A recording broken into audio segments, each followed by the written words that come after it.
Hey everybody, I'm Greg Sowell and this is Why Am I, a podcast where I talk to interesting people and try and trace a path to where they find themselves today. My guest this go around is Mark Amato. So this 60-something went from being raised by TV, same, to being part of it, not same. Not only has he been writing and producing in Hollywood since the 90s, but he also teaches, which honestly most of the time is all I need to know about somebody and their passion for something. Mark also churns out Christmas movies more frequently than most of us change our toothbrush. But honestly, this one goes deep, and it's not all about Hallmark movies, right? I hope you enjoy this conversation with Mark. Mark, thank you for joining me on the Why Am I podcast today. It's great to be here. Hey, folks. It's bright, smiling. Running high on caffeine, just the way I like my friends. Thank you. Yeah, my father used to say growing up, why is that kid so happy? Because I was always sort of like, got a song in my step. I don't know why. But hey, guess what? Every day's a good day. Man, can you just call me every morning? Just wake me up. It's to people, I think, so, and I feel for people who suffer from any type of depression, because my brain, for whatever reason, has got like this huge bag of serotonin. So even and I've had some really, really rough patches in my life, it's sort of like, tomorrow's going to be better. No, it's going to be fine. It's sort of like, I'm that guy. I'm always that guy. Sort of like, really, can you sort of like kind of tap your brakes today? It's not a really great day, and I really don't need this cup of sunshine. But guess what? Got it. Oh, take it or leave it. Here we go. So Mark, generally what I like to do whenever I'm meeting a new person, after we get past, hey, the weather's nice and all that, right? I'm not a small talk person, which I hear is bad. You need that bridge to kind of make a connection with people. But very quickly, I usually say, all right, well, who are you? It's like I love presenting somebody with the opportunity to really tell me who they are inside, like not how the world perceives them, but who they are. So Mark, who are you? Yeah, I'm the embodiment of a dream of a 4-year-old kid who was basically stuck in front of the television as basically the babysitter, and fell in love with TV at an early age, and grew up running home after school where the other kids would be going outside, and I would turn on the TV and watch reruns of every show from the 60s and 70s. It just sort of like, no, I was completely entranced. This was a world that I wanted to be in. And, it's strange, grew up in New Jersey, where it's sort of like the idea to be anywhere near comedy or, TV, theatrics, anything like it's just like so far from the truth. But I, in the back of my head, always knew. So, and I grew up early on, sort of like I was raised Catholic. I didn't have to go to Catholic school, but I did have to go to catechism. And I remember putting my hand up saying, if I get a divorce, will I go to hell? Because the idea was, if you move to Hollywood, Mark, you're probably going to get married and you're going to get a divorce. So I thought that far ahead. And the answer, remember, it wasn't taught by priests or nuns. It was just sort of like parents that would volunteer. And they answered it in a way that was sort of like so nebulous that it almost seemed like no, Mark, you're fine. You golden ticket, go follow your dream. So oddly enough, my parents ended up taking a trip from San Francisco down to La Jolla when I was 10, and fell in love with La Jolla, ended up moving us west. So this was sort of like my first foray to say, hey, Mark, the dream is going to happen. And, through stumbles and twists of fate, I managed to achieve my dream. And it's a dream that it's interesting because it's the only business that doesn't reward experience. It's the only business where, hey, guess what? You're only as good as until the next job you get, and you're constantly climbing the ladder. You constantly have to, sort of like claw your way through to survive. And I've had a lot of adversities that sort of like kind of push me back to square one, where you're playing Monopoly, go straight to go, go to jail or go right back to go. I think that's what it would have you do. And you have to work your way around the board. And I've done that, I want to say probably 3 times, where it looked like I'm done, I'm finished, there's nothing left for me to do. And I would go to the place, okay, Mark, you're a comedy writer. What else can you do? Can you open a funny bakery? It's like, no, this is what I do. I'm comedy. I have to come up with all right, well, what about this? Well, what about this? So because the muscles that I sort of like developed over the course of survival, I managed to sort of like pull myself out of hole after hole and become, I want to say, the success that I am, but the success where, hey, guess what? I finally reached a point where I don't fear not working again. And maybe that's a bad thing, but it's not, because I kind of realized that even if I don't work after a year or so, I know it's okay, Mark, it's time to come up with a new tune. So what's the new tune? So, I love what I do. I want to say, I count very few that actually truly have a passion of what I do. And I've reached the point where, I go to a dentist, and it's so like, I asked them, why'd you become a dentist? I had a root canal. And I'm thinking, I said to the guy, I said, okay, wait a minute. You're like in the worst profession in the world. Your metaphor is, I would rather have dinner with my ex-wife than get a root canal. And he looked at me, he says, oh my God, I can't believe you said that. He says, because I've got the worst relationship with my ex-wife. I said, next to me. I says, okay, well, answer the question. He says, you want to know something, Mark? He says, the reason why I got into this field is I have people who come to my office in pain, and when they walk away, they feel better. And I said, boom, that's it. You're one of my 12 apostles. It's sort of like, that's what I want in terms of the people that I want in my life are people that are at that level. So like, okay, no, you didn't just kind of fall into it. My dad was a dentist, and I just sort of like, no, that's a mealy mouth way of living life. And my feeling is like, I want to go for the gold. Okay. If I end up with the silver, that's fine, but I'm always going for the gold. That's cool. That's me in a nutshell. I love it. I love it. Something you said, it kind of made me think of, because you were saying, no matter what happened, I would think I was done here, I was done there. Things always have a way of kind of working out, huh? Want something I say? Yes, they do. I mean, here, I'll give you early on. I mean, I went to UCLA from San Diego, and here I am. All I want to do is be a writer. Maybe in the darkest crevices, sort of like be a performer, because I love Saturday Night Live. And it's sort of like, that was always sort of like the ultimate goal. Wow, to be a Saturday Night Live performer. So one day I'm working for the Brillstein Company. They represent everybody on Saturday Night Live. It's like, wow. All right. So it was August of 1988. And I'm riding my bike in Santa Monica. It's like my happy-go-lucky day. Ha, ha, ha, ha, ha. My front tire gets caught in a rut in the road and throws me, boom, right in my face. Oof. It's like, oh my God. I'm like, lacerations, whatever. People are coming out of the car. Okay. Hold my head back, whatever it is. They rush me to the hospital. And I basically am in 6 hours of plastic surgery to put Humpty Dumpty together again. Whoa. For probably the next month and a half, I'm wrapped up like a human Q-tip. Okay. I couldn't go to work. Even my bosses were like, you got to come to work so this way we could see how bad it is. So I came to work. And so like, everything kind of swollen up. I looked like a boxer. And okay, I survived that. And it just like, now I'm very self-conscious of my appearance, but I still have this desire. It's sort of like, okay. And I want to say 2 years as an assistant with the manager I was working for at an agency. Now I'm a year in the company, and he promised me, Mark, hey, give me a year and I'll help you become a writer. Well, he needed to tuck me in with a glass of milk for that story, because I knew that wasn't going to happen. I'm just an assistant. So I decided, no one's tapping me on the shoulder. Why don't I just start faxing jokes to Weekend Update?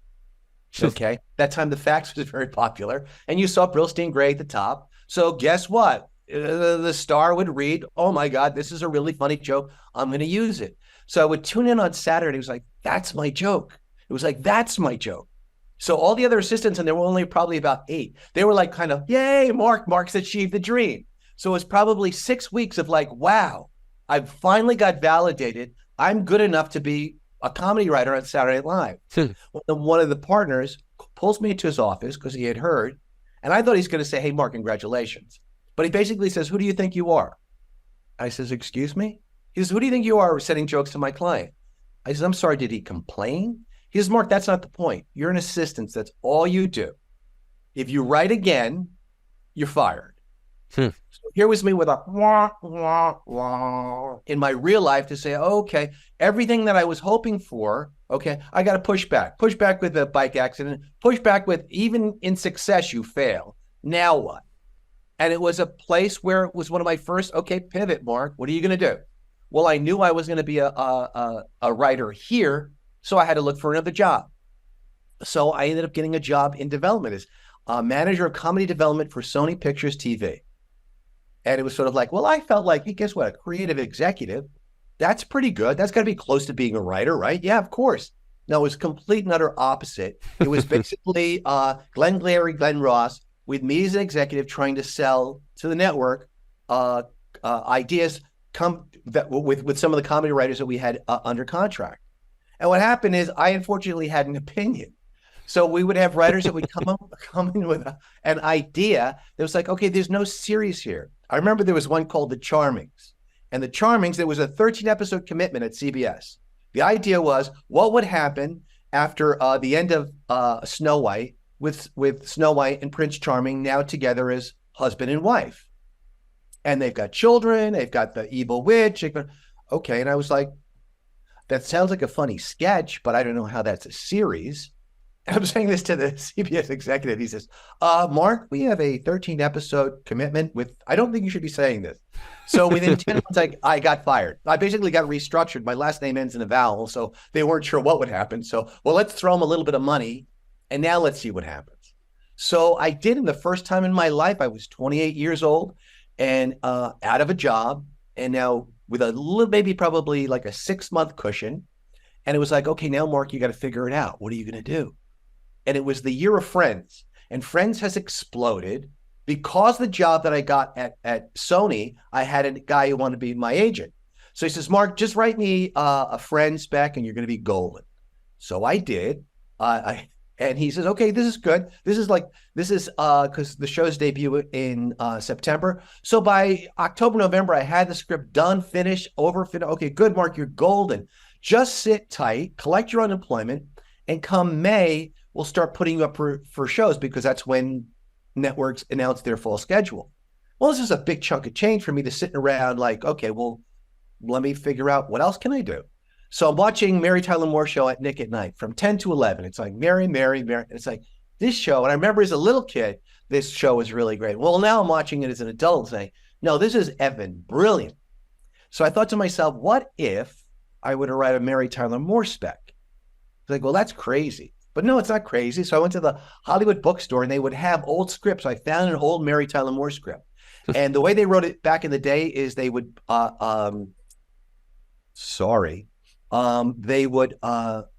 it would be typed, cut and paste. Literally, they would write lines and they would cut and paste. So I said, okay, I'm going to have to write it very similar to this in terms of style. I did. I turned it in with like zero expectations. And the agent was like, I can't believe you wrote a Mary Tyler Moore spec.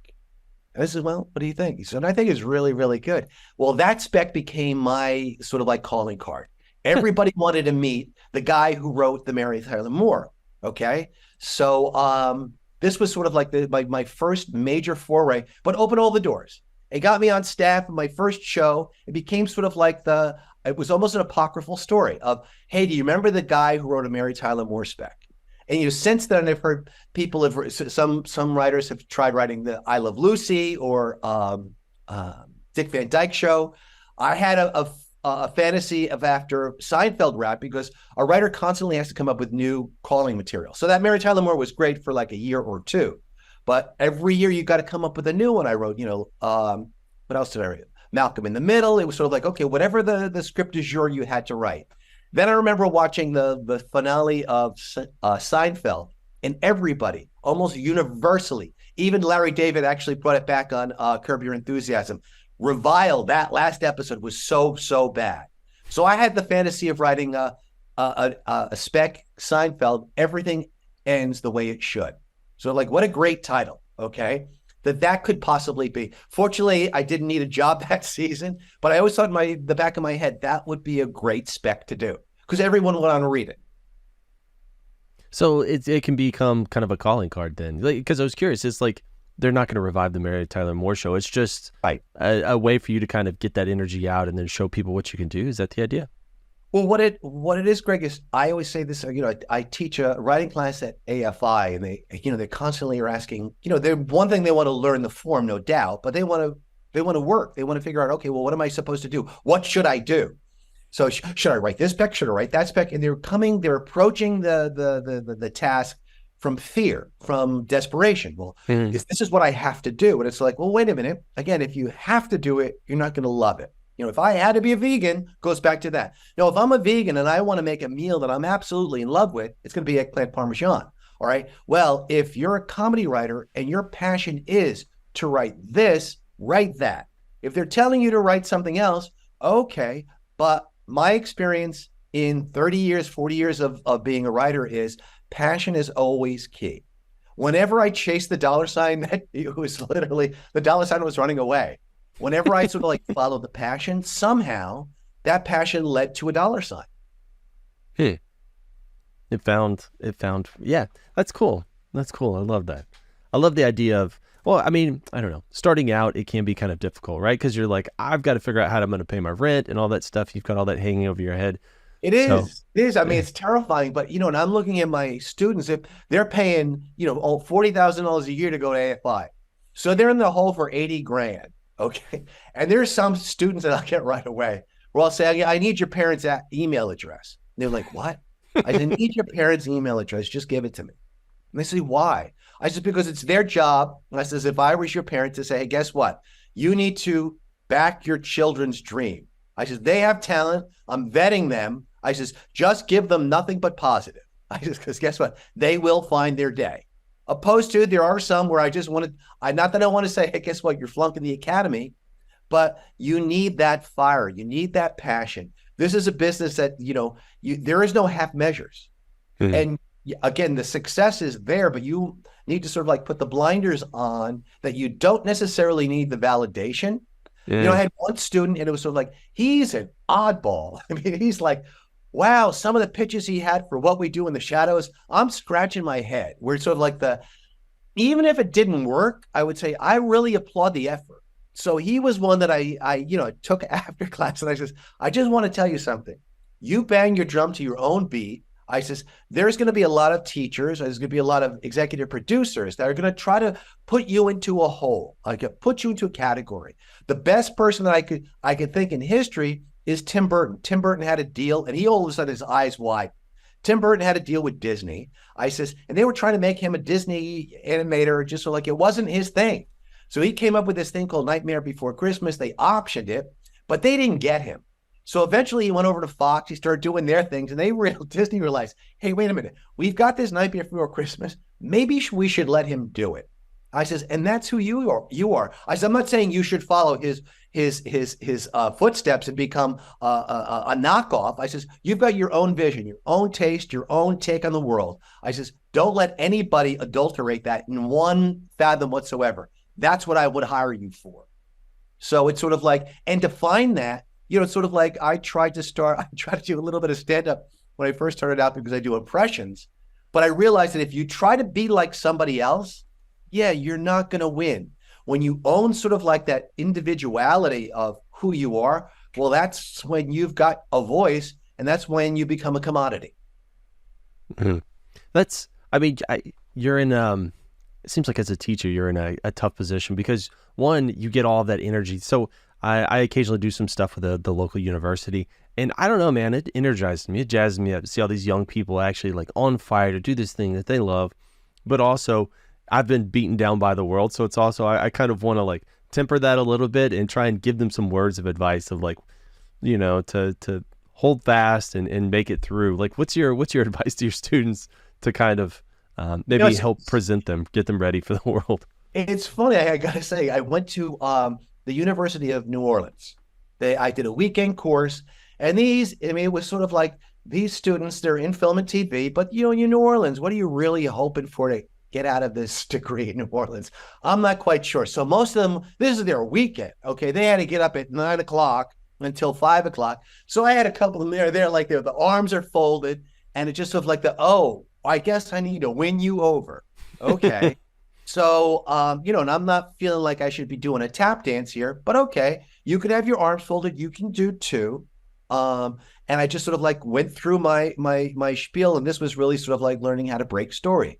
So we get through Saturday, and it's like, okay, Sunday I'm making them like a little bit more creating games, but I start the course where I'm going around the room, and these are probably 25 students.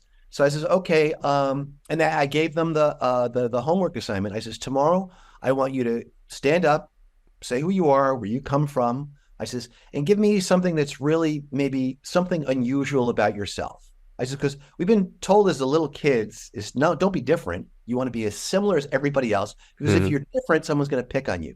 I says, well, guess what? I want to know something different. I said, so if you give me something that's going to sound very sort of like the, well, and I won the well, that's not really interesting. You've got to give me something really unique. So I went around the room, and it was almost sort of like a confessional. Each one got up, and, I would have one, I grew up with alcoholic parents, and, and it was like, keep going, keep going, keep going. And they would reveal something about themselves. And all of a sudden, now I know who you are. And by the end of it, it almost felt like we were sort of like part of a group, a commune, that we all shared in all our little oddities. And everybody was laughing at some of the foibles, not at you, but with you. All of a sudden, we were part of this group. And by the end, the instructor told me, he says, Mark, he's by 2:00 after lunch. He says, you can send him home. So after 2:00, first of all, at lunch, they all want to go to lunch with me because they want to hear stories. It's like, okay, you run Sweet Life on Deck, because they grew up on that show. So it's like, yeah. So they're asking these stories, what have you. And obviously, I'm just as passionate as I am here with you. So I get back to class. I says, okay, guys, this is, you're done. You're finished. You've passed. I says, y'all can go home. I said, or keep me here and ask me as many questions as you like. They kept me there till 5:30. And it was just like, they didn't want to let me go. And it became a part where it's sort of like I've got this fantasy of going back to my 25-year-old self. And really sort of like, okay, Mark, here I am, okay, at 60. Let me smack some sense into you. These are the mistakes that you're going to make. Okay, this is what you need to do. You need much more self-confidence. You need to have passion about the ideas you love. And when somebody craps on your ideas, you have to still believe they're great ideas. And I don't know why I had this fantasy, because it's like, well, Mark, yes, you'd be a lot more successful right now, but would you be any happier? And I would say definitely not. I'm like at the zenith of, could I possibly have anything more than I have right now? And it would be no. So my how I transfer that energy is, I want to go to the 25-year-olds where I'm teaching to say, hey, these are some life lessons. And the one that I walk away with the most, because I feel like I've done so much research in terms of psychology and personality disorders, is to realize I started out in the world believing people are basically good. Okay? Like me, like they're warm-hearted, open, they're good. They're good people. They want to be good. I want people to think I'm a good person, a people pleaser. And the reality is, the simple reality, particularly in this business, but I would say, I think it would spill out into the world, that about 60% of the world feels sort of like in the world of what I'm talking about. Maybe, again, I'm not talking about politically or anything like that, but just sort of like is a generous, empathic spirit. Okay. The other 40%, not that they're evil. It's not that they're evil. We're going to take that off the board. They're selfish. It's about their own needs that are become primary over you, to which then the empath becomes sort of like an exchange. Oh, I can steal the light that you are exuding and use to my own advantage and push you down. So I go, and again, this is where I say, every job I've been on, every staff, I was on, one staff where I was doing so well, the co-executive producer was so threatened by me, didn't invite me back. Told the executive producer, if Mark comes back, I'm gone. So wait a second. Bank in my favor? No. Even when you succeed, you lose. So it was sort of like if I had to go back, it would be, oh, Mark, how are you going to learn to circumnavigate this personality? In other words, have the self-awareness that, this personality type is threatened by you.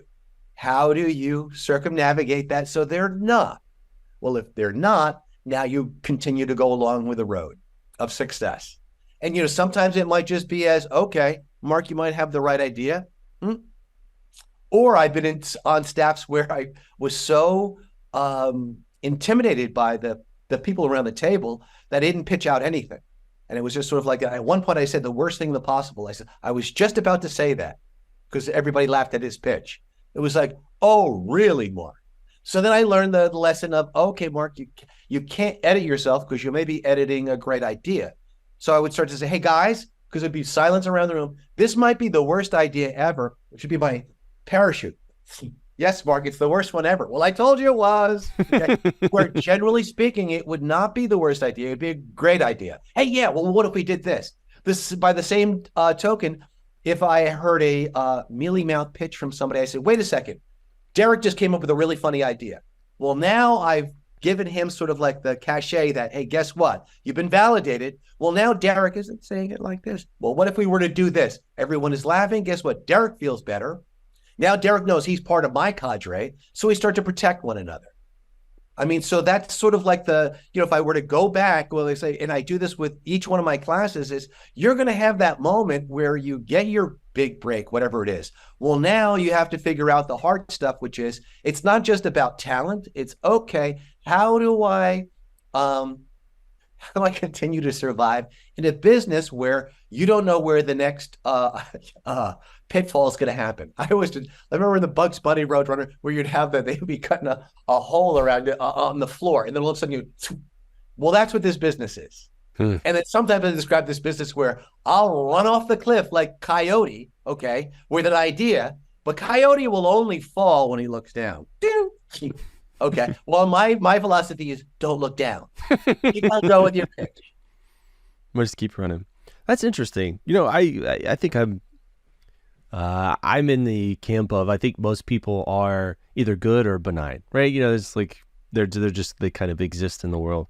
The idea that you feel that it's only 60% good and 40% selfish, that sucks. And it made me wonder, is it something about the industry you're in, the place you're in, where it sort of breeds that imbalance? Do you think in other places, maybe that ratio is a little bit higher? Like there's more just good and benign people versus kind of the selfish, or do you think that's more universal? Interesting. I want to say the world's optimist. I want to believe in the better of people, but where I come to realize, again, like I said, I'm a stand-up philosopher at this point. Maya Angelou said, when someone shows you their true colors, believe them the first time. And where I go is there are warning signs, there are red flags. When you start to see in other individuals, I'll give you an example, sort of like I'll see something on the news where it's sort of like a tragedy, whatever would happen, or someone who's managed to achieve all odds. Okay, there was one where he was a long distance runner, got hit by a bus, and now he's in like sort of like he's competing as in a wheelchair. And so like I look at that, so wow, and you show that to some people. Let's say you want to know something, that they don't get the same rush that I get. In other words, their life is tough too. Just because I wasn't hit by a truck doesn't mean I don't deserve sympathy. It's like, are you getting what you're saying? So what I start to notice is when someone lacks self-awareness, where they're just talking about themselves. And so like, wait a second, you see you're just talking about yourselves. You're in your own little world here. Oh, you lack self-awareness. There's absolutely nothing I can do to go, hey, let's ring the bell. Remember, we're talking about me here. We're talking about that person here.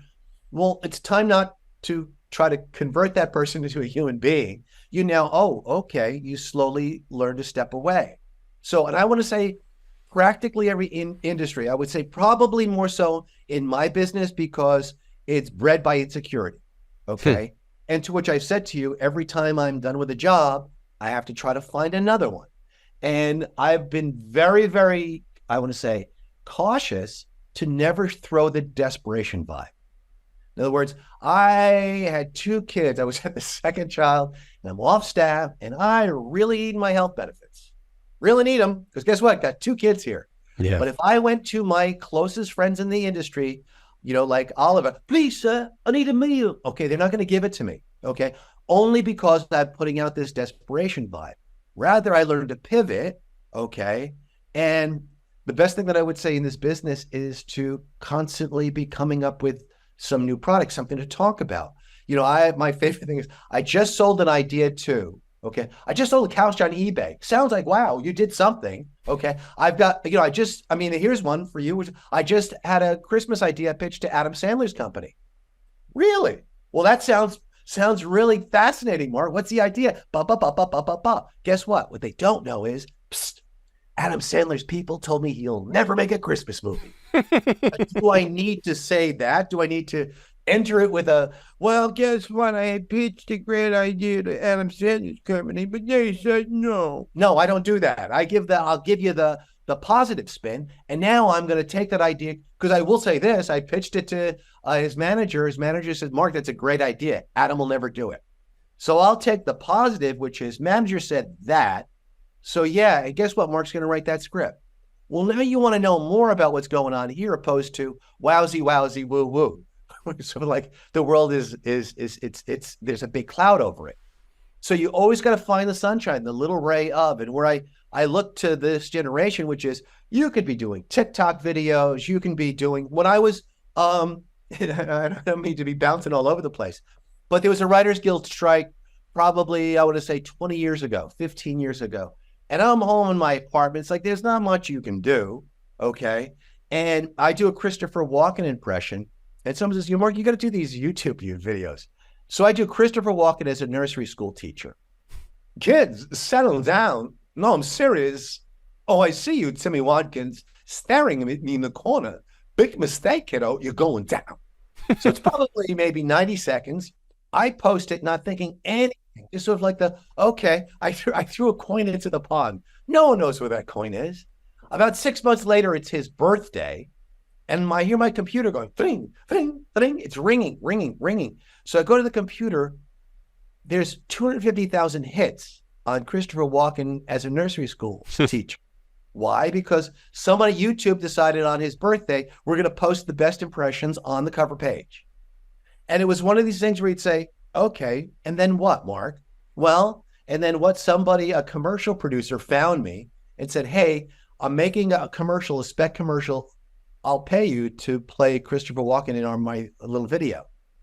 So I did, but what the crazy thing is, like I said, yeah, all right, sure, why? I'm not working. But I play racquetball at the time, and the day before the shoot, I get whacked in the eye with a racket, and I tell the guy the next day, I says, I got hit in the racket. I said, big black and blue mark.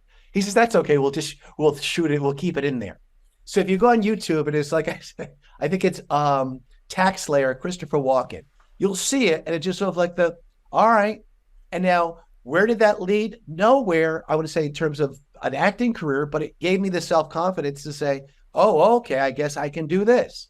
And there's been so many offshoots of like, oh, okay. And then I did this. I did a Comedy Central will give you a theater in Hollywood for one night. They'll give you the 99 seats. You've got it. They're going to shoot it. Whatever you want to do. So I did something called The Last Telethon, and it was Jerry Lewis hosting a telethon to get this movie that everybody in comedy knows about, called The Day the Clown Cried. Horrible, horrible concept about a clown who leads children into the gas chamber. I mean, it just should never have been made, but it's never been seen, okay? But people have heard about it. Well, I do a telethon, basically a cross between the MDA telethon and reading of this thing that's 50 minutes long, and just like, where was the dollar sign there? Nowhere. But I packed the theater with a lot of comedy writers that, again, all know about this world of Jerry Lewis. One night only. But because of that, I want to say, because of that experience, I got hired on Baby Daddy, which then jump-started my career again. And it was just sort of like why? Because I did something that was passion-driven. There was no dollar sign there, but it proved me as an artist to say, hey, I want Mark around my table. Yeah, yeah. It's funny, what I'm hearing a lot is one thing is put yourself out there and then say yes to the opportunities that happen to come your way. I mean, would you say that's pretty much your secret to success there? Absolutely. And what I was saying, listen to that voice inside your head, because I can't, and I don't mean to be banging this drum, but it's happened too many times. I finally pulled myself out of a hole and wrote my first Christmas movie. People were coming to me right, left, and center, so like for ideas. And I would pitch out an idea, and I had this one producer, he went, nah, I don't like it. And I says, Jonathan, this is a really good idea. No, I don't like it. Well, the old Mark Amato would say, I guess it's no good. So I would put the flush on it. But I decided this time, let me see if I can find another producer. So I had another producer who was chasing me for ideas. Said, yeah, let me take you to lunch. Took me to lunch. And what I love is it's the elevator pitch. It's this long. And I pitched the idea. And I see a little twinkle in his eye and his partner's eye. He says, do you have anything written up on that? I said, I probably could do it. So I write a one page. He sends it into the network. We sold it. A month later, I get the call from the guy, the Mr. Potter guy, who said, Mark, I don't like that idea. He calls me, he says, Mark, what are you doing with that idea? I said, he sold it to another producer. He said, well, you'll never get that movie made. I said, why not? He says, I'm the only person who does pageant movies for the network. Okay. Cut to 3 months later, movie got greenlit and made and became a success. So now I become the guy that, hey, do you remember you passed on that idea? What do you think of this one? So I never, and I only come to a point of arrogance. It's not arrogance. Arrogance is a replacement of not having self-confidence. If I think an idea is good, nobody's going to pull me away from it. And again, it's not going to happen now. It's going to happen at some point. And that took a long time to muster, because you really, again, it's a business that's founded in security. It takes one person to say no. Where I go in history, because I work with James Denton, and I love James Denton dearly. Twice, as a matter of fact. I'm hoping a third time. When he was finally on Desperate Housewives, that was sort of like last stop shopping. But Desperate Housewives was originally pitched to Lifetime, which is where it should have been. But there were a bunch of executives who said no. Well, guess what happened? Once the show became a huge hit, cleared house. All those executives, I'm sure at this point, are saying, welcome to McDonald's, may I take your order? Glenda, didn't I pitch that show to you? Yes. So it's sort of like it was a case in point of then in Hollywood, the hardest words were not to get it passed. The hardest was get any response. So I've had many an idea that has died by apathy. They're not going to say yes. They're not going to say, we're thinking about it. Are you now? Because I'm going to sell it somewhere else. And that's where I come from, a point of, if it's a great idea, if you've got a vision, hey, guess what? You don't need the validation of, and where I go, at the very least, write it, give it its voice. Then you maybe see where you might have gone astray. But if there's a germ of a great idea there, it will see the light of day. So my takeaway from that is, if you've got a good idea, put it on the shelf, not in the trash. Then is that kind of the idea? Just hang on to it, or just write it. So many of my writer friends, unemployed writer friends, like to write the word that they're writers at the bottom of their taxes. But are you writing during the year? And what happens is, I've had I've got a really good friend. She was on Big Bang Theory. She says, Mark, do I really have to write a spec again? I says, no, I know. It feels like I've got Gene Kelly. Gene, can you please do a little number here? Well, wait a minute. I'm a dancer. I got to dance again. But it basically is, you need to show a new wrinkle, a new side, a new vision that gives me a taste of who you are. And I can't just go by the resume. So, that's where I say we're long distance runners, but we all have to continue to train and prove ourselves in the ring. And there are many a writer that feels like they want to either rest on their laurels, or because they reach a point where, Mark, I'm an old white guy. I love that one. Okay, you're an old white guy. Who's going to hire me? Well, apparently nobody, but okay. No, who's going to hire me are my friends. Well, my experience is it's time to make some new friends. And okay, if you're an old white guy, I go to Survivor, and I think I want to go on Survivor because I love the idea of take your whatever it is that seems to be your liability and turn it into your strength. And there was one season on Survivor where there was the old guy, okay, who just basically was sitting in the corner.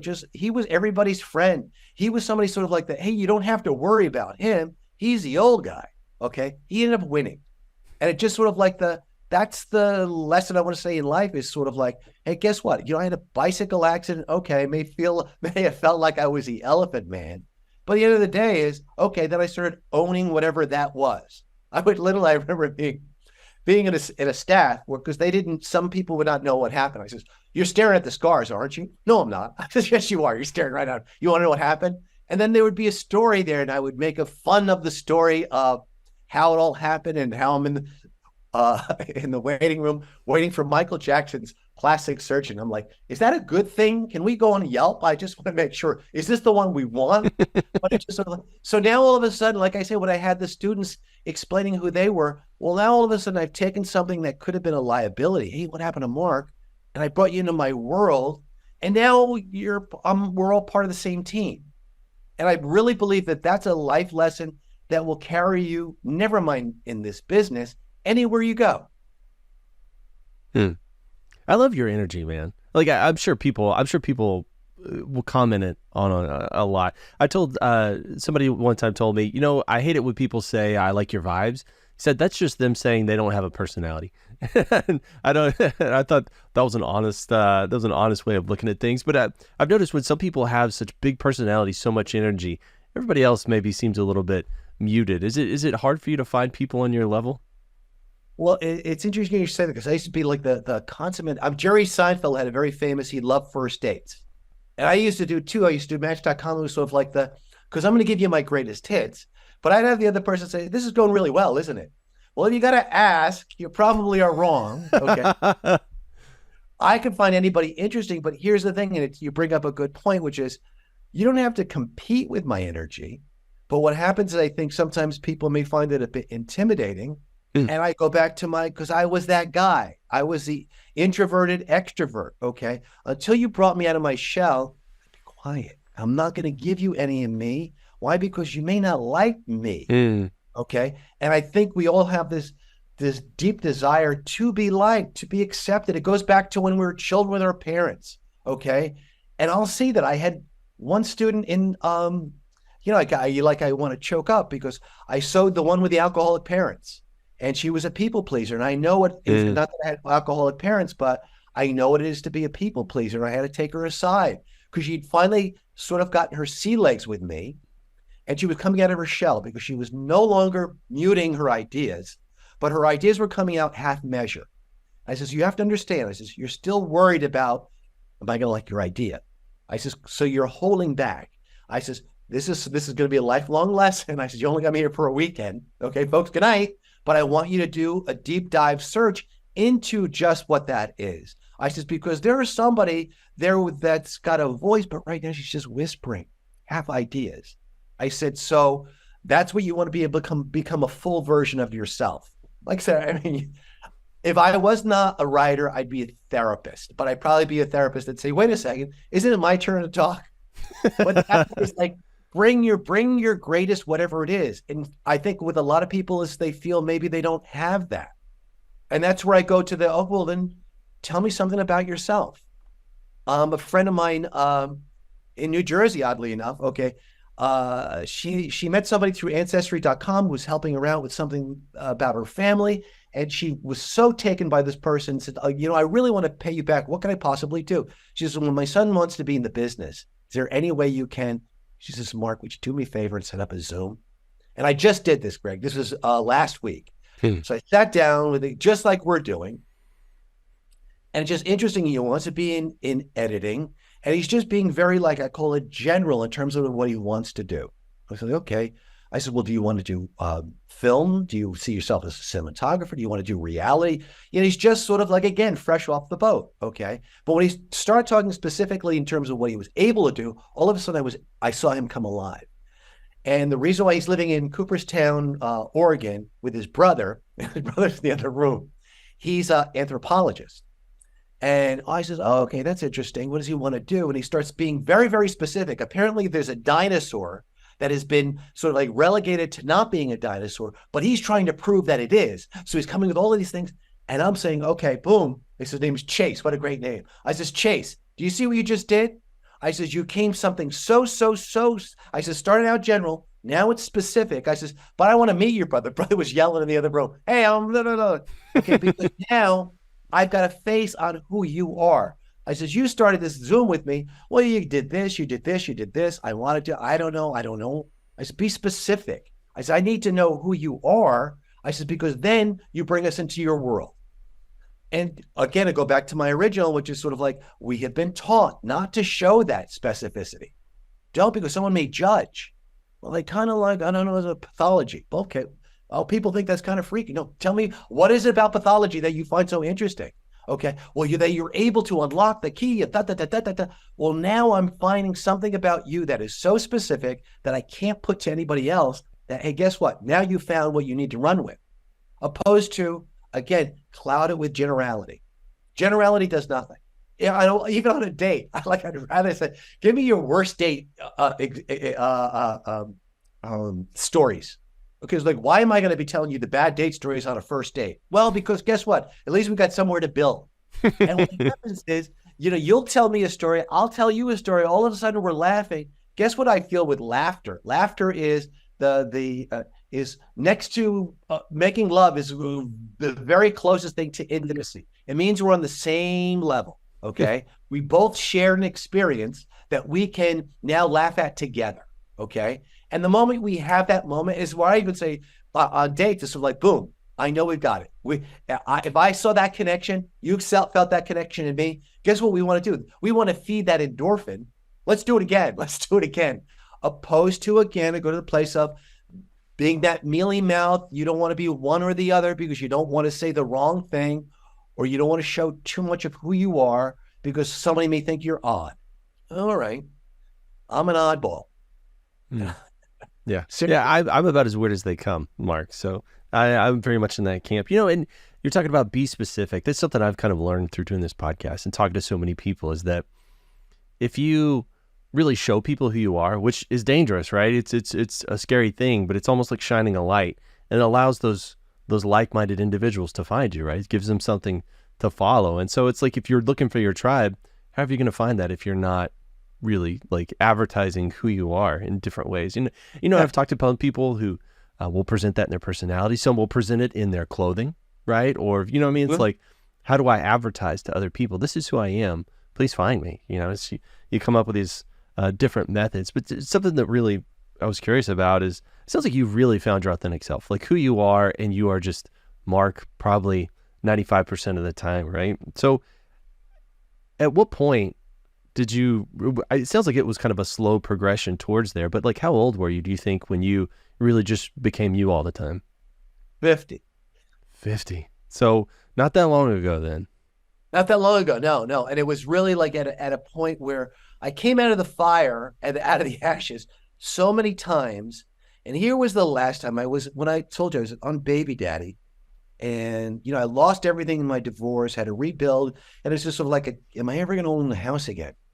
So it was 2012, and I bought a house, and I'm on a show that's a hit that was run by somebody who was, again, not the person I want to be around, was a former friend, but just sort of like I'm not coming back.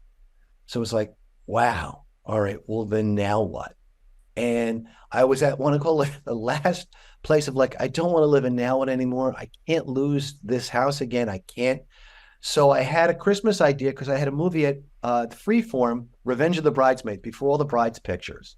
And they says, Mark, can you come to us with a Christmas movie that's not done around the table? I'm like, yeah. So I came up with an idea that I knew was a rock solid idea. And even the junior executives were like, wow, that was the best pitch I ever heard. Died by apathy. And this is 4 years ago. So I figure, okay, well, now what do I do? And I'm teaching, I'm trying to put together the pieces to sort of like kind of keep the mortgage going, trying to keep the house of cards. And I pitched this idea to a former friend of mine that went back to my first show at Fox, Pauly Shore, lasted 3.5 episodes. They cut it off after the half episode. It was that bad. But it's like, okay, well, what do I do? She says, Mark, that's a really great idea. Why don't you pitch it to this one producer? I pitched it to the one that ended up passing at the second one. He says, Mark, if you write that, I'll get it made. So I took it to the bank, meaning I have to work for free again at 50. So I decided, okay, 100 pages divided by 30 days is about 4 pages a day. I did it. Turned it in like a blackjack dealer. If anybody doesn't see a blackjack dealer, when they change them, they go like this. Okay. In other words, check my hands. There's nothing here. It's time for me to leave. And it was like, that meant you were not getting anything else. Okay. 3 months later, as a director, as a star, the movie is greenlit, and I'm ready to go. And at this point, we're sort of like now I'm working hand over fist. They're constantly coming to me with new product, like movies that have to be turned around in 2 weeks. I'm turning them around, but I'm working like a Tasmanian devil, taking anything possible, because it was like a dog that had never been fed. And that's when I started reaching a point where I was pitching out ideas that either I was getting success or I was getting the crickets. And I was saying, okay, I love the cricket idea. So if it's not going to go with you, it'll go somewhere else. And then it really became this, I want to say, this graduation of self confidence, where it was like, no, I didn't need the validation anymore. And I wasn't worried about losing the house. The house was going to be perfectly fine. And now it's at a place where I realized I could probably be working more if I just wanted to, like, again, be the pretty girl in the corner, say, yeah, I'll dance with you. But it's like, no, wait a second. I want to do this. I want to do that. So now I find myself at a place where, when you say no in this business, no, I want to, they're like, wait a minute, what do you mean no? It's like, well, no, I want to do this. So now I feel like that has given me even more muscles and it's not from a point of arrogance. It's a point of, hey, if I could make more, is that making me any more happy? No. But if I got that one, that sort of like, I've had these 2 movies on CBS, the last 2 years that were like, the network executive was like, Mark, go for it. In other words, I had one producer say, Mark, they call them romantic comedies, but they're not really funny. I says, this CBS executive was like, Mark, put the pedal to the metal. So I've got jokes in there that I would never be able to, I've got bits in there that, for me are a callback to like the romantic comedies of the 90s and 2000s, where, hey, I could see Matthew McConaughey and Kate Hudson. I could see Tom Hanks and Meg Ryan. That's my level up. So it's sort of like I'm constantly raising my own bar. And for me, that's what sort of like feeds that creative beast inside me that says, hey, guess what? I want more. That's so awesome. That's so, it's something you mentioned, like super resonated with me. The idea of like, oh, I don't have to worry about losing the house anymore. Or, how am I going to make my car payment? Am I going to be able to make the groceries? It's so funny. Like the further I get away from those worries, the more confident I become as a person. And I would say confident and happy. Oh, all of a sudden there's that sense of, I can't tell you like my friend who was on Big Bang, they were golden handcuffs. It was like, boy, I wish I was on a show like that. Mark, be careful because now I can't get out of here. Yeah. And that's just sort of like again, go to the place of never mind self-confidence, but happiness. Okay. Do I want to be the guy that spent 20 years, slaving on all of these shows? Okay. Only to, but you don't know the other side of it. Okay. Careful what you wish for. I don't want to live careful what I wish for. So, and that takes a lot. In other words, you may have to deal with less, in other words, in terms of the income, maybe, but that sense of satisfaction, and that's where you constantly have to kind of figure out what the measure is. Okay, you can have this much success, but at what price? Or and where I go, and again, maybe this is me being philosophical again, but they've done a study that after the first, I want to say $80,000 a year you make. Okay, if you made 160 or 320, you're not twice and 3 times as happy as when you were able to cover your bills. Well, once you're able to cover your bills and you have that sense of, relief, everything else beyond that is gravy. Well, for me is, I don't need 3 buckets of gravy. It's like, how much do I need to make this meal? We're going back full circle, a tasty dish. And to me, it's sort of like then there's going to come some compromises where, I don't necessarily need to do this anymore. And, some of it, Greg, is definitely age, where it's sort of like you reach a certain point where, I know there's only so many marbles in this jar that I know I'm not going to live to 150. So what do I really need? And what I really need is, hey, guess what? To feed the soul. So, I teach once a week, do I need to know? Do I enjoy doing it? Does it feed my soul? Yes, it does. So that day a week is worth it because it's sort of like, I find myself teaching, my students things that I'm having to learn. Okay. Perfect example is when we get off this Zoom, I'm going to a Christmas movie that I'm rewriting and I'm doing a little bit of the sit and stare. It's not working. When it's just not, let me go to Scrabulous. Let me go to Facebook. Let me go. No. I need to figure this out. So I tell my students is when it's not happening, write some questions down, write a few things down, crazy thoughts. Now turn the computer off and go do something you enjoy. I like to rollerblade at the beach. And I'll go rollerblade the same stretch at Santa Monica since I've done in college. And it's strange. It's sort of like the writer's room inside my head. All of a sudden, hey, Mark, what about this? I'll come back to the computer and I have it figured out. Well, now the next 2 hours is I'm writing it. I need like a bucket of ice to put my hands in. Because it's just sort of like kind of free flowing. Opposed to is it neither or nor? No, you can't be that writer. It's not Emily Dickinson sitting in her bedroom, kind of pondering what her next thought is. You need to sort of like approach it with sort of like that degree of passion. Well, the computer is a constant reminder that, Mark, you're a fraud. Every time the words aren't coming, Mark, you're a fraud. No, you fooled everybody up till now. They finally figured it out. No. So I'll go to the place of, and this was an idea that I've been wrestling a little bit because, you as a writer, you come up with what your vision is, but you're dealing with either a network or a set of producers that have their vision. So I have to accommodate. And there's sometimes I'll even say to them, I says, guys, I says, okay, I'm your interior decorator. I said this to one the other day. I says, you're telling me to paint the kitchen bubblegum pink.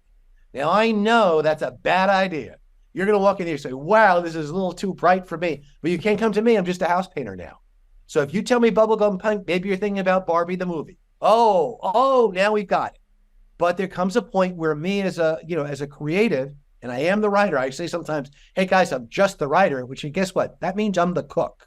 So if the cook is saying, I don't think this is a good idea, listen to the cook, but guess what? You are paying the cook. So if you want me to cook French fries and I don't know, cereal and mix it together, okay, let's try it. Let's see what it tastes like.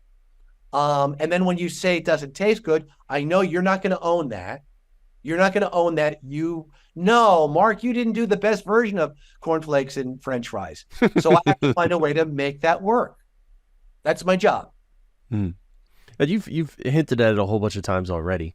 But and this is ultimately how I found you. I was looking for writers who did Hallmark movies. My wife and I have started this crazy thing where we're watching Hallmark movies and having fun doing it. I mean, to be perfectly honest, we are laughing at them most of the time because they are very formulaic and they definitely follow a pattern, and it's fun to kind of insert your own dialogue occasionally.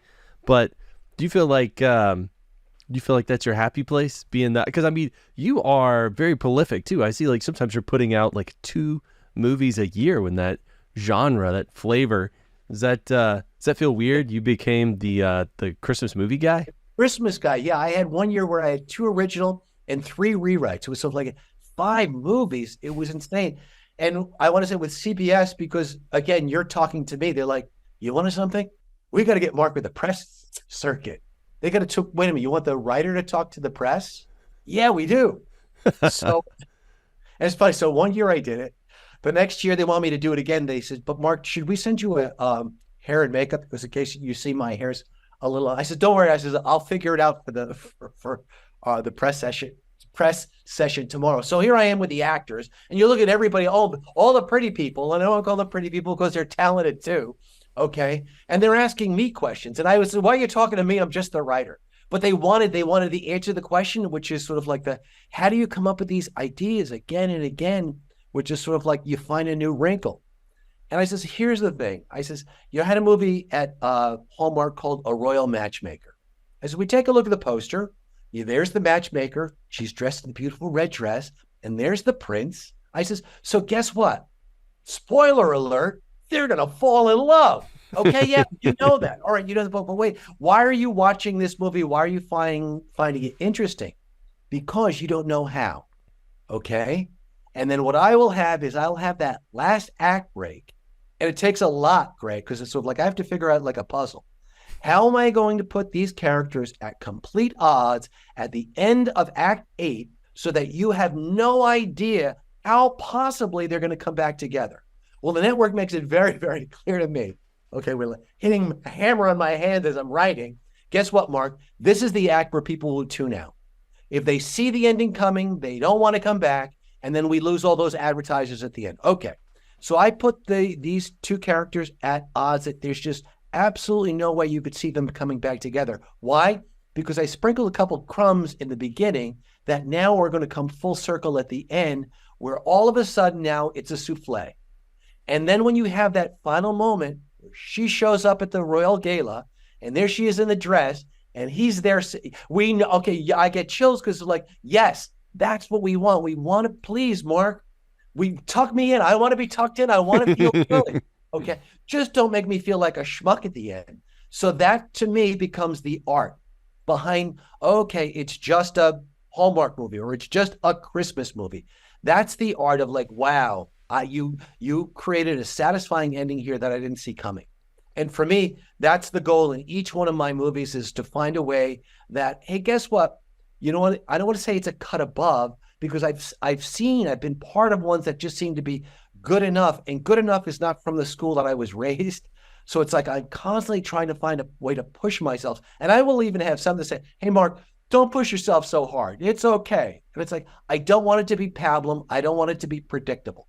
So those become, I don't want to say my manacles, that becomes my challenge. And that's why, as you could hear in me, like every time it's sort of like another James Denton, perfect example, did a movie with him that's not a Christmas movie. And I says, Jamie, come on, we got to do a Christmas movie. He says, Mark, they've all been done.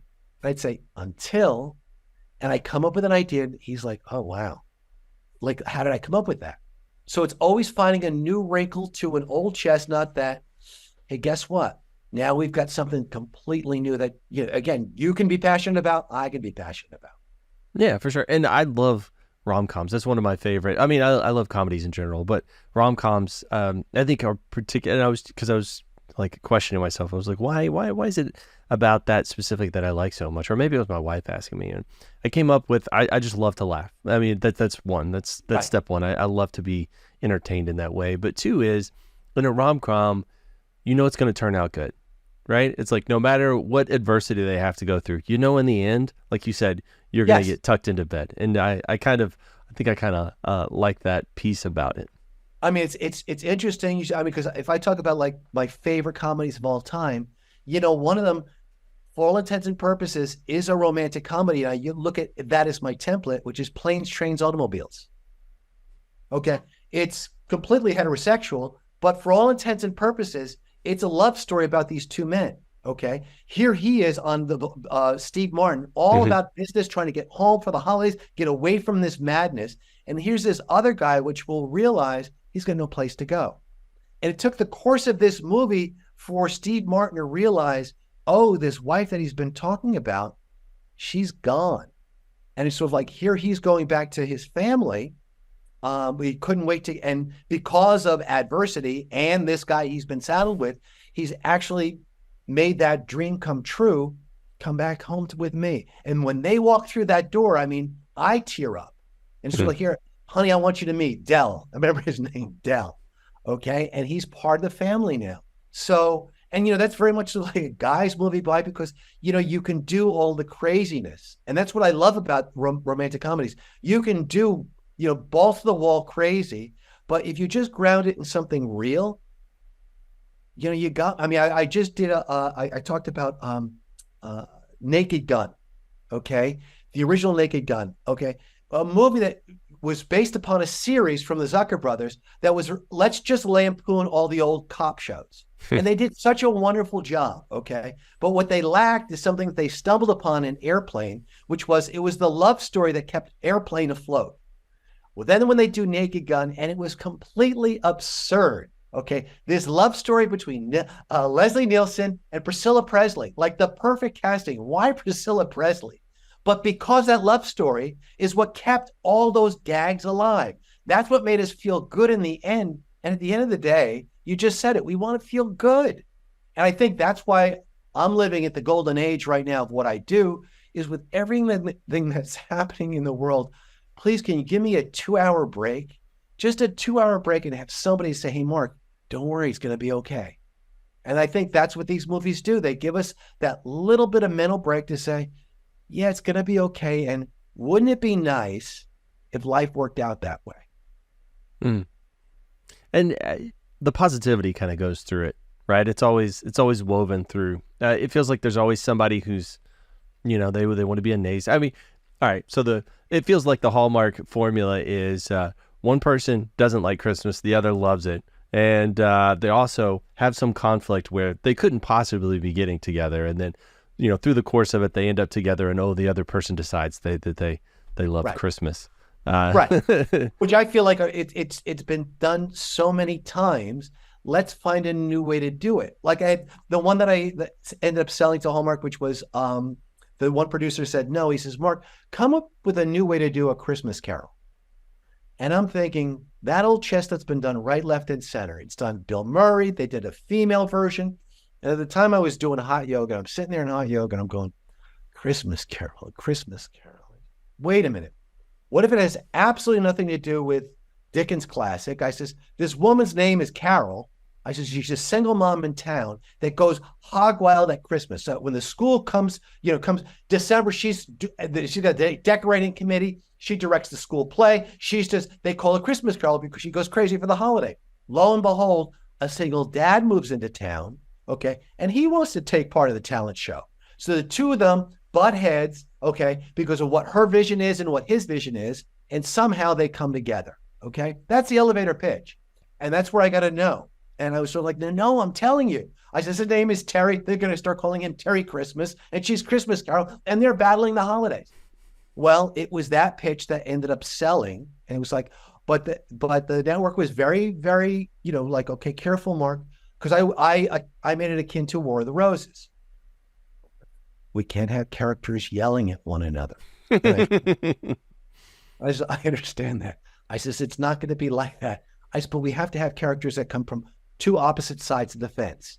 And it's up to me to find the mid ground that will, at least for the audience, understand that, oh, she's got her emotional issues, he's got his emotional issues, and somehow this is how they come together, completely unexpectedly. Yeah, that becomes the soul of the movie, the same way where I went through my pathological exam of planes, trains, automobiles. Here are two people that could not be more dissimilar that find a common ground. Why? Because he can't wait to get back here home to his wife and children. He doesn't have any place to go. It's interesting too. The listening to you talk about other stuff, you talking about people's internal motivations, kind of the way they think, and you sort of, what did you say, that if you weren't a writer, you'd be a psychologist? Why have you put so much time into kind of studying all of that, learning all of that? Is it purely for writing, or like where does that interest come in?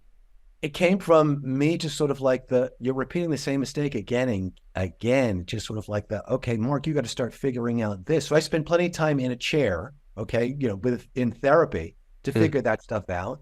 And then, I was just dealing with, say the narcissistic personality disorder. We're sort of like, wow, let me do some deep dive on this. And then you realize if you scratch the surface, I almost call them human imposters. They seem like us, they act like us, but the reality is they are so completely the opposite of us. And I want to believe, again, when I write these movies, that people can be redeemed, okay? Some of us can, some of us can't. A perfect example would be Dabney Coleman in 9 to 5. Guess what? What I love about the movie, he gets his comeuppance.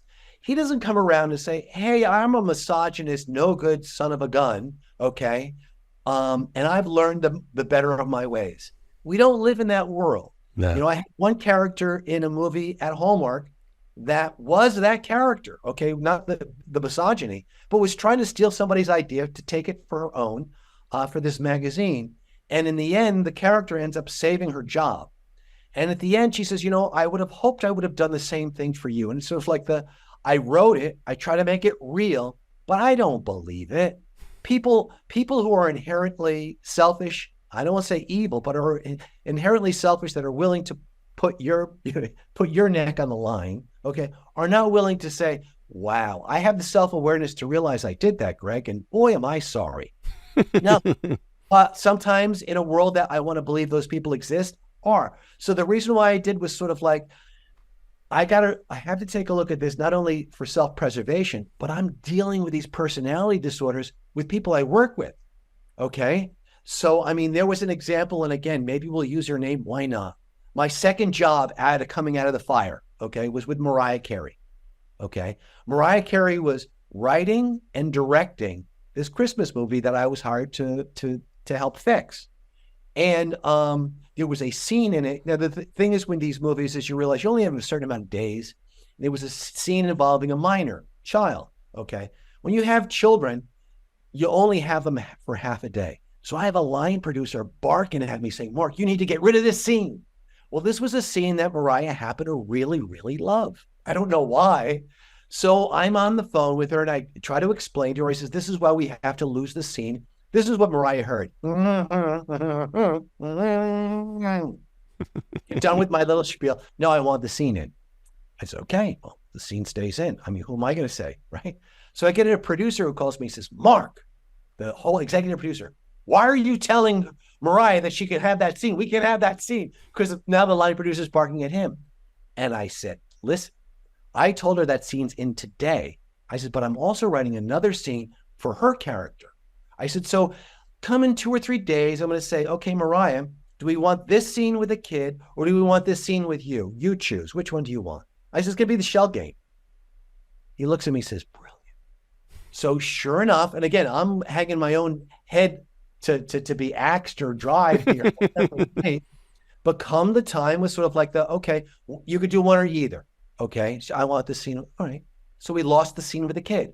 We got to the same place, but why? Because she was not going to hear me with any degree of logic because again, you're not part of that personality's logic means nothing. This is what I want. Well, we can't have it. Don't tell me I can't have it because now I'm going to want it all the more. All right, you can have it. Okay. Well, now the nerves are relaxed, but here's the little addendum.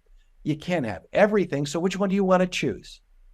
Well, I would rather have this because I'm not saying even from ego standpoint, the scene that I wrote was a really, really fun scene. Even if she wasn't in it, I'd want to shoot that. So that's what became sort of like all right, we're going to lose. So that becomes, I was saying 90% of my job was at 90%, but at the time was 90%. 90% was hopefully deliver the script. But if I didn't have the ability to pivot, and that's where I go you have to know personality types. You have to know how to work within because I describe these as sort of like summer camp. Here are the people I'll have to deal with for 3 weeks. I'll probably never see most of them again, but I have to find a way to circumnavigate. And at the end of the day, I want to make everybody happy, but I even said to the line producer, she only worked with me for the first time. I says, trust me, I know what your job is. I said, I promise I will have your back, but you got to give me a little leeway. Now, she didn't know me well enough to trust me, so she went over my head. But then again, I know the parameters because it's taken me a lifetime to get here to say, hey, guess what? I don't want to be sent off to Exile Island because if this didn't work, okay, I don't want to say I never work again, but at the moment, it would feel like I'm never going to work again. So no, I'm going to figure this one out. Each job, I want to call this Vietnam. Either it's going to be great or it's not, but at the end of the day, I walk away with the soldiers that I know I've got your back, I've got your back. And that ends up defining, my next 19 jobs. So I want to say one thing, like I say, do your deep dive on personality disorders, because guess what? It will give you a leg up when it comes to encountering people who can sometimes be prickly. Yeah, I mean, more strategies, right? Like strategies of working with this type or that type kind of thing. Yeah, and that talks about all fields.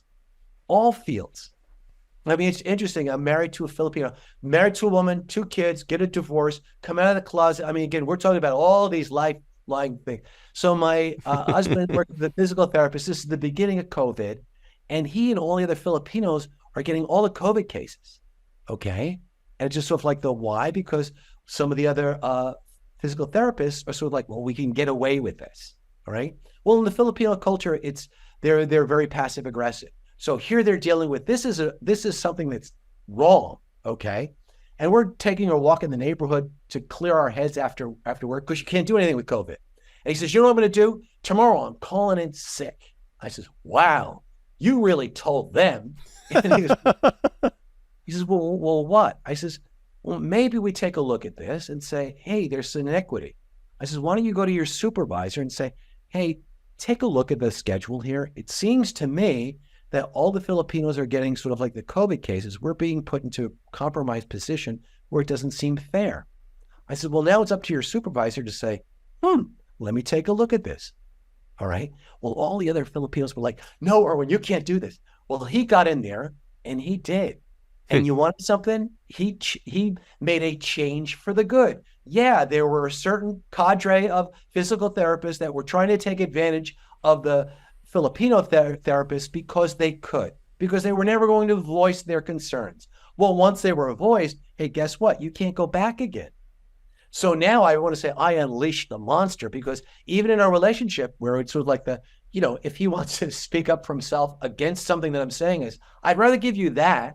Then don't be passive aggressive with me. If there's an issue, please, I might be the first one to say I'm wrong.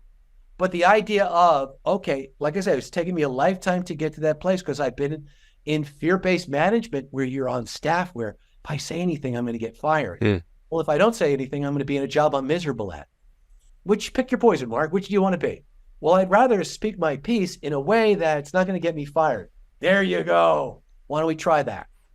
Yeah, I've learned that myself, is that you can say the same thing in several different ways, and it's going to be taken, the Right. connotation will be accepted in different ways. So you just got to find that right way of saying it. And talking about passive aggressive, like that was my main form of I'm uncomfortable communication for most of my life, and it got me nowhere. Like just learning to openly and honestly just talk about, hey, this is how something makes me feel, as opposed to, I don't know, trying to expect this person to see me being extra quiet or sassy to understand, the transgression that they've committed. It's so ridiculous. So Well, it actually took my wife to push me out of that. And it sounds like you are doing the Lord's work over here, pushing your partner out of it as well. Well, that, and I want to say, you just said the two magic words that I always say, sort of like that, you can never be wrong. I feel. And I taught my partner that. I taught my kids that. So like, if they're angry, they're frustrated, whatever, the moment they say, I feel really angry that you do this, I validate. Yeah, that must make you feel really alone. All of a sudden, that anger level, wait a minute, I didn't expect that. Yeah, it does. And it must make you feel like you have no place to go to, and there's no way you can explain. No, I can't. I said, that's going to make you feel really lonely. I bet you would want to tell me how you, yeah, I do. Well, all of a sudden you start noticing a difference in that person's being is now all of a sudden they're not being combated. Okay. They're being validated. And here's where I go, like, I don't care what argument you get into your wife. The moment you're able to validate what those feelings are is when you're going to be right here at the same level. And now she can't be pissed off at you. I would even say something, why are you still yelling? I'm telling you, I agree with you. Then, all right. And I mean, the same thing with dealing with a network executive. I had one where it was sort of like that. They were giving me a really, really bad no. Bad. Boy, this is a bad no. And I was, for the first time in my life, I said, I'm going to tell you, this is a bad no. But I'm the rapper. It's my job to take a bad note. I said, so do me a favor. Explain me the note behind the note. And they were like, what? I said, this is bothering you for some reason. I said, I don't know why. I said, you've given me a fix that I don't understand. Give me the note behind the note. And they did, and it was like oh, now I get it. And now I was able to give them a solution that I didn't feel it was compromising. I was being told to paint the room bubblegum pink. Oh, you would like me to do this? Yes. Well, now everybody's happy. The product's better, and there's no animosity. There's no, boy, that Mark Amato, he doesn't take a note. No. So again, in a real roundabout way, this is the key to success. Take a little bit of talent and a lot of this, and you'll go far. By the same token, you can be super, super talented, and there are plenty that don't seem to have that ability to work well with others and get sort of like banished into the world of they're difficult. And there are many people who, can learn from exactly this. It's sort of like, there's a way to find a compromise. That's interesting. Yeah. All amazing. Great points. But just hearing somebody say it, like, doesn't necessarily make it enter my brain and I'm able to use it. Like for me, I've learned that I have to get reps, right? It's like go to the gym, like working out any muscle. I have to get practice at that stuff. And it's like, how do you find a place to practice that in like a safe environment where you're not like literally in the moment? Like all of my practice has been literally in the moment trying to do this stuff. And it doesn't always go the way I want. Well, it's as long as alcohol is not part of the mix, I go to a place where it's a template. So like, if I say this, what do I have to hope to gain? If I do this, and you just kind of follow that, and if it all goes to this is going nowhere, well, then I stop and say, okay, well, wait a minute, let me find a way to at least find an avenue for this flow chart that I don't know where the ending may be, but not the same one. And what happens is we're creatures of habit. There are buttons that will be pushed in you. And your significant other knows those buttons. So once you kind of realize that, then where I go is you're pressing my buttons for a reason. It's not about this, it's about something else. And more than likely, I say 90% of conflict happens there's a financial stress, or I have a problem with your in-laws, or whatever. There's something else that's out there that I don't feel comfortable that I can say. Why? Because, well, then you're going to come down my throat. Well, if I go to those magic 2 words, I feel I can't contradict you. I can't. I feel like your parents are always picking on me. That's not true. You don't try hard enough. Hey, why are you telling me can you tell me I don't feel that way? You really can. Oh, so I guess I'm feeling something I shouldn't be feeling. All right, well, and continue to tell me how I'm supposed to feel. Well, you should love them. Well, give me a reason why I should. You're getting into an argument. It's not going to have an ending. No, here's the bottom line. So here's where I go. Like, I have issues with my in-laws. It's sort of like well, this is what I need to do to stay within this circle. Okay. Where I can be cordial, but I won't put myself in a situation where I feel compromised. If I feel compromised, you're not going to feel comfortable, right? And you want to feel comfortable around your own family. So why don't I remove myself from that equation, or kind of keep myself in small doses? Hey, guess what? We figured out a solution to our problem here, opposed to banging our head, repeat the same thing again and again. And, I've done that too many times in too many relationships where it's sort of like you compromise yourself to a place where there's nothing left. Okay. And I don't believe we're having these philosophical conversations out of this, but it's true. And, creatively the same way. We're just sort of like did we really have to go to this place, or was there another way to peel the onion? And I'm constantly finding a better way. Yeah. I resemble that remark way more than you could probably understand. Like the idea of compromising yourself, like, cause I've done that before. I've squashed parts of me or contained parts of me to make the others around me happy. And it keeps going, and I get smaller and smaller, until there's, just not a whole lot left of me. And I've eventually learned to slowly kind of grow out of that. And I've noticed the more I do that, the more friction it causes for other people, right? Because I've always been this person over here. I've always reacted in this way. And they're, sometimes I've noticed their reaction is, oh, well, you don't do this thing anymore. And it's like, well, I always felt this way inside. I was just squishing myself so that I didn't make other people uncomfortable. And for somebody who's 6'3", squishing myself is not something I'm accustomed to, right? Yeah. Trying to make myself not seem big and intimidating is like something I've done most of my life. And well, what's fascinating, and I mean, you're going to take a look at this as you play this back, is you start talking about that, you have to see how you physically transform. Okay. Literally, your personality transforms into something that you don't want it to be. But I'm watching it because it's sort of like that you're telling me as you're experiencing those feelings, they're all coming back into the forefront. And then you're watching yourself physically become that. And then I look at it sort of like that, Greg, that's not who you want to be, right? You don't want to be that guy. Yeah. How did you let that happen? Something happened. There was one left turn, one right turn. And it was basically, I want to say, you're normal, because it's pattern, repeat the pattern at the same time, always brings you back to that place. Where I goes, I don't want you to be at that place. I don't think your significant other or anybody you work with wants to have that. I want to see your greatest hits. So what do we have to do what left turn or right turn, or how do I need to grow to say, oh, that's what I've been doing to Greg? I don't want to do that anymore. And I would think, unless you're married to, Adolf Hitler in a dress, she don't want it either, right? So it's just sort of like more than likely, and I see this all the time. That's why I say I'd probably be a great therapist, is something else is going on. Something else is going on to put you in that place where you're a small person.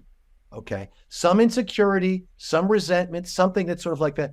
A left turn was made where, no, you don't want to do that, but that's been normal. And it's just sort of like okay, just because it's normal, it's not good. And, full circle, the reason why I delved deep into personality disorders is I literally went from a borderline to a narcissist. I said, and they're part of the same cluster B personality type. It's like, okay, Mark, what do you need next? A sociopath? In other words, you're repeating the same pattern because clearly it's normal for a reason that you don't know. And what it was is sort of like I dug deep to say, oh, this goes back to being a child, being, a father with conditional love. And, oh, I'm chasing this tail that's never going to be caught again. Well, now what do I need to do? Well, first of all, recognize that. And then now making the slight changes that are going to be, again, for me, it's the red flags. When I see red flags, it's like, okay, before I would convince myself, no, that's not who they really are. Now it's like, no, they just told me who they are, and I need to avoid this, or find a way to hold up boundaries. And again, with boundaries and narcissists, are sort of like, why did the chicken cross the road? Well, because it's a boundary. I want to cross it. So you have to be very, very vigilant in sort of like maintaining that. And what I discovered, Greg, is it's tough to begin with. And then all of a sudden becomes, oh, okay. Because people are going to take you by surprise. Like, I can't believe Greg just said that. Well, Greg's maintaining that and it's not going to go back. Well, then now what? Now it's up to them to accommodate. And either they will shift their behavior, or guess what? They're not part of the circle anymore. I went through a point in my life just before 50 where I started weeding out people in my life that were not positive. And I said, okay, there may be only 2 or 3 people on my repeated phone call list, but that means there's a vacancy sign on for better people. And then the strange thing is, when you leave the vacancy sign on and you're able to sort of like vet the candidates that are coming in, you're surrounded by better people. And what happens is they lift you up and you become a better version there of yourself. I love that. Vacancy sign for better people. Yes. That's beautiful. But you know what? Something for me, because it's not just like about like my partner or, you know, stuff like that. Something I learned was the catalyst for me is I'd been in a job that I was miserable at for a really long time. I mean, I think everybody is, and you've already talked about like, yeah. But you were saying this is a job I know I need to leave. Whereas me, I was like, this is a job I have to be at because I make a certain amount and I've got all these things I got to pay for, these responsibilities. And then I eventually got forced into the position where I had to leave, and it was transformative. So I learned I can start molding the environment around me. So instead of me having to contort myself in all of these, like a Cirque du Soleil performer, into these crazy positions to fit into these, I can start molding the environment to fit around me. And it was so freeing. It was like so much de-stressing, I guess, associated with that. Like I can just be who I want to be and who I am all the time. Like I don't have to like constantly contort. And so learning I could do that in one aspect of my life started allowing me to, or I guess maybe give me permission or show me that it's possible in all aspects of my life. And it's so crazy how rapidly things can get better when you realize that you can change everything around you to fit so much better. Well, it's interesting. I mean, I've got a metaphor. It's actually a joke that I heard a long, long time ago. I was a kid and I never quite understood it, but it's exactly what you're talking about. It's about this guy who ends up getting a suit fitted, okay? Gets the suit, he puts it on, and just sort of like it's not fitting right. So like, you know, the collar needs to be up, and the tailor says, you know, if you just hold your shoulder up like this, it'll fit. Okay. He says, well, what about the sleeve over? Well, if you contort yourself a little bit for that. Oh, all right. That sleeve for it. And what about the bottom, the hem kind of, no, well, if you just, you know, he's giving him all these different positions to, okay. So he says, okay. So he leaves the tailor shop and he's walking down the street, and he's got this, the way he's walking, there's like kind of a limp, what have you. Walks by, he says, look at that poor son of a gun, huh? He says, yeah, but he's wearing a hell of a suit. And that's exactly what you described. All these twists and turns, just becoming a different version of who we are. And there you are hobbling down the street, but boy, look at that suit. Well, the suit isn't what matters. It's the guy who's in it. So, you know, the fact that you learn this from like that, you can't be that guy. That was me. That was me for the longest time.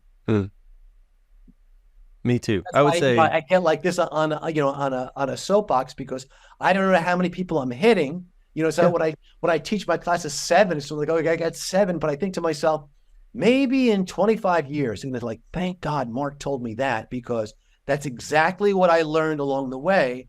And I can't be that guy wearing the horrible suit or the really nice suit, but it has become contorted inside. Well, you know, it's something I've noticed, like, because, and I've mentioned this before on this podcast, but like legacy, like what kind of legacy you're going to leave. And I always say there's never going to be a building named after me. I'm never going to have a scholarship with my, you know, it's like nobody's going to remember me after I'm in a box in the ground. But what I have learned is that you really, truly leave a legacy through people, right? And so if there's 7 people in front of you and you can light something inside of them, they're going to carry that and they're going to, you know, contribute that light to other people, right? So it's these big ripple effects that you have just through people. And the idea of, you know, you get excited to talk to kids once a week in your class, but that's not just those kids in your class, right? It's everybody else that they're going to impact on down the road. I think that's such a beautiful thing. When people give of their knowledge of themselves like that, I mean, you're changing the world, you know? You know, You hope, but here's where I would say the same thing. I shine this light to you, then if you shine a piece of that light to somebody else, yeah, that's how that light continues, right? And it just sort of like and for me, sometimes I think, I've had so many lumps in my life, which sort of like I'm telling you, there have been plenty of these podcasts in the past where I could have had a cadre of people to say, I'm glad I'm not Mark Amato. In other words, how is he going to come out of this hole, folks? Okay. But has managed to, but where I come, and because of, or in spite of, this is how I became a stronger person, is how I managed to do that. And yeah, if that were my legacy, God bless, to shorten the journey for others. And I'm not sure if I'm shortening it so much as shining a light. This 22-year-old nothing, Chase, just starting out. I said to him by the end of it, I says, Chase, in an hour and a half, I says, I've seen you transform. I says, here's the bottom line. I says, you're going to make plenty of mistakes. I could see it. No doubt about it. There'll be different ones that we're not talking about. Mm-hmm. But this one kind of gave you a little jump start to look back to say, oh, that's right. Mark said, because I told him, I says, if you're in a job for more than 2 years and things aren't moving along, it's time for you to leave. Why? Because I knew a writer's assistant that we had on Sweet Life who should have been a writer, okay, but was led to believe she was going to become a writer and basically squashed her dream, okay, because it was never happened. But where I go is that was her journey. Maybe her journey was, believe it or not, to become a therapist. Maybe that led to her journey. I don't know. It's just we're here on a path. Hopefully, we either are receptive to that wavelength like we're talking, or you're not. This is going to be noise to some people. Yeah, for sure. And I think also, even if they don't take that lesson in, maybe they're feeling that same thing at that moment, and they know they're not alone. Or right. Sometimes, anybody with kids, you could attest to this, is you never know what's going in their head. You say 1,000 things every day to them, and it doesn't seem like any of it sticks. And then 10 years later, they remind you of this one thing you said. You don't even recall it, but it made some palpable impact on their life. And so it's funny how you never quite know what's the right thing to say at the right time. But the fact that you put it out there is the important piece, right? You share of yourself. You shine that light. You show people who you are. I think that's awesome. Right. Mark, I think we could sit here and, I don't know about you, but I could sit here and listen to you talk forever. I am a true lover of storytellers, and sir, you are absolutely one of the best we've had on this podcast. And so I want to be also very respectful of your time. I know we're coming up on it. And so right here at the end, I like to ask people if there is something you would like to share, like you got anything coming up. Is there any way you'd like people to interact with you out on the internet? What does that look like? It's interesting. You found me through LinkedIn. And yeah, there are definitely ways to contact me. What I would say, and I say this with my students, because it's sort of like I call them, each year, I send them into the universe. I says that you always have my email. You always have the able to contact me again. I unfortunately don't have the ability to read material or have too much of sort of like that one-on-one. I'm always encouraging. In terms of the things that I've got up on the horizon right now, because of the strike, I've got 2 movies in development, nothing this year, but I'm really kind of eager to see what happens here in the future because I want to see a blue sky. In other words, I've got sort of big ideas, but everything that I talked about here for the last 90 minutes, Mark Amato is putting on red. Okay. In other words, I'm pushing all the chips here on red. If they show up, great. If they don't, hey, guess what? I'm not walking away from the table. I'm going to bet again, and I'm going to bet again. at least the chips that I'm putting on red, I 100% wholeheartedly believe in. So if the philosophy means anything, that I will eventually see a payout. Whether that happens in a year or two is regardless, because it's sort of like I'm practicing what I'm preaching, and what I would hope anyone in hearing this would sort of like okay, if you had that novel in you, you had that great idea, if you had whatever that is, if you're in that job that's sort of like that, well, Mark said 2 years and it hasn't happened. Guess what? Here's my last thing. And I even say the article in college. I read an article in Fortune magazine that said the importance of writing down your goals. And I've got a movie idea that I'm doing with this. Just sort of like, can you imagine if you were in college at 21 and you write down all your goals and you take a look at them now at 35, 40? Well, statistically would say that you have achieved a lot of those goals. Okay. But what if you didn't? Here's the thing is, I believe our destiny is in a constant need of a rewrite. So you may have wanted to be married or in that great job or all those things by a certain age. And now you find yourself at that point. I can't tell you how many former lawyers I've talked to. Okay. How many people that are coming out of a bad marriage that are sort of like, okay, finally hitting the reset button. It's never too late. And my feeling is, and it's, never, God bless, I've been in a situation where I had to say, hey, guess what? God's saying, Mark, you've got a certain amount of years to live. I've always been very, very attuned to that, how many years we have here on the planet. And all I can say, and I've lived a life, an identity of being married with kids that was not satisfying in the least. Hey, is it too late to shift gears? Never. And I really, really believe that. All you need to do is have the desire. And I don't care whether you want to lose the weight, you want whatever it is that is, I would like to have more hair. Okay, maybe that one I can't have. But anything else, and again, with the strangest thing, and I will say this to you, which is sort of like, it's funny how you'll look at look at yourself with a certain amount of, let's say, a liability. With me, it'd be, scars that I endured from my accident, where when you're in the company of somebody for 5 or 10 minutes, that's the last thing you notice. Okay, you shaved your head. Okay, or even ask, when did you start shaving your head? No, by this point of the conversation, the shaved head isn't part of who you are. It's who you are that's sort of like shining through. And I really believe that that's 90% of the game here, is sort of like dispel the stuff that you can't control, because there's so much. Here's the one I'll leave you with. Worry, Walt Disney said, worry is a waste of imagination, because you experience the same experience twice. The one you have conjured up in your head, okay, and the one that you live out. And if you do anything, do a little research on Walt Disney, okay? He put his entire fortune on red, okay? And that was to build Disneyland, okay? His brother said, what are we doing, all right? He bought that land there in Orange County because it was cheap.